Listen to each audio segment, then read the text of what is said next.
Good morning, Mr. Chairman. Can you hear me? We can hear you. Thank you very much. Mr. Chairman, members of the committee, I'm Chris Cargill, president of the Mountain States Policy Center. Let me start by wishing everyone a happy Idaho Day.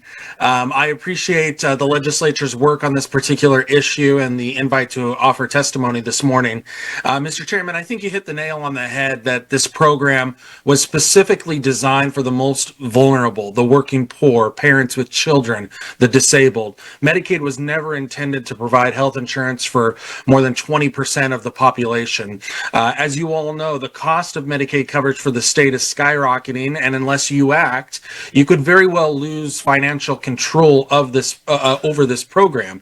Representative Kaler's numbers were spot on, and contrary to popular belief, Medicaid funding from the federal government is not free money for the state. Major strings are always attached, and when Medicaid expansion was first adopted, we warned that the federal government's portion of the coverage was not going to last forever.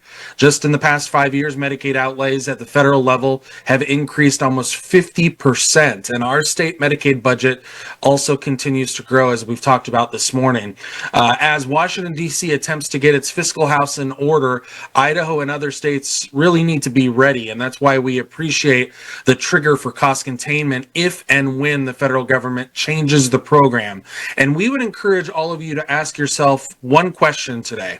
If the federal government reduced Medicaid expansion dollars tomorrow, would Idaho be ready?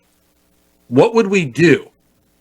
We very much appreciate the idea of a work requirement for able-bodied adults, and part of the reason for that is because of the polling that we conducted that showed strong support for this. In fact, 63% of Idahoans said they supported those work requirements.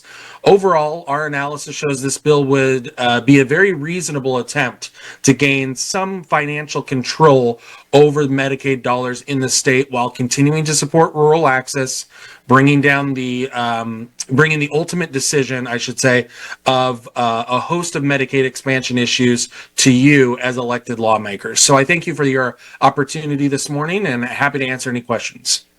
Committee, any questions? Not seeing any. Thank you.